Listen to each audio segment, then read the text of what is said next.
Hello, my name is Jade King, and this is my ethics video article review. First, I want to briefly explain what the study was about. The researchers were determined to examine whether counselors using culturally familiar street talk or informal slang-based language could help inner city youth feel more comfortable opening up during counseling sessions. The idea was that when counselors speak in a way that feels relatable and authentic, it may build trust and increase self disclosure. Since self disclosure is essential for effective therapy, the researchers wanted to see if the communication style could improve counseling outcomes.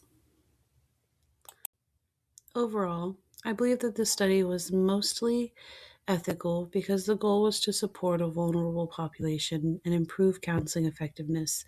The intervention itself was low risk and focused on building rapport rather than causing harms to those being interviewed. However, because the participants were minor and from underserved communities, extra ethical protections were necessary. So while the intentions were positive, the study still required careful safeguards to fully meet APA ethical standards. The first thing is that participants were not fully aware, nor did they understand that the counselor's language being used was very intentional, and it was the research strategy, which raises the question about proper informed consent during this study.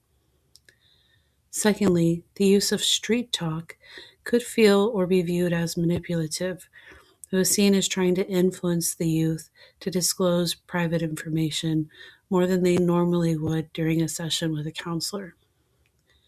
It could also be seen as unintentionally reinforcing stereotypes on how inner city youth are viewed. The power of the difference between counselors and adolescents. The students typically feel pressured to share information. These are all areas that require extreme caution. If I were to modify this study to improve the code of ethics, I would start with a stronger form of consent procedure and complete transparency with the clients. That would include parental consent, youth assessment, and clearly explaining how communication strategies would be beneficial during the sessions. I would also have to include a debriefing afterwards so the participants understood the exact purpose of the study being completed. Training the counselors in culturally responsive communication would be extremely important. Without stereotyping would be the main goal. This change would make the study more transparent and respectful while still testing out the same ideas. In terms of validity, the findings are somewhat strong but not perfect. The study did directly test whether language style influences disclosure amongst clients, which supports internal validity. However, self disclosure is extremely hard to measure consistently. Counselors' expectations can also influence how much students talk or create a bias. Additionally, if the sample size is small or limited to one location, the results may not generalize all youth populations. So the findings are useful but should be interpreted cautiously based on area, age range, and the forms of language and relationships established. One of the biggest strengths is cultural relevance. The researchers didn't use a one size fits all approach. They adapted counseling methods to match the youth's lived experiences. That increased engagement and trust.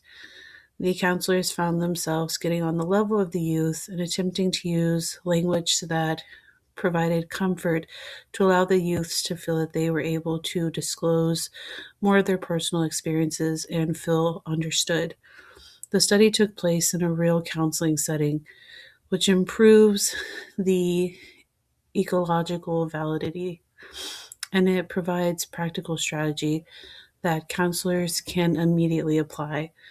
Overall, it does highlight the importance of cultural competence in psychology. In conclusion, I do think that there are benefits to the study that likely outweigh the risks or the ethical discrepancies and the safeguards that were in place. It does show that culturally responsive communication can help people feel more comfortable and supported during their therapy sessions.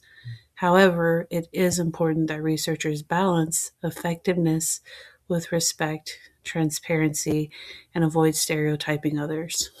Overall, I did find that this study reminds us that ethical and culturally sensitive practices are essential when working with vulnerable populations, such as children.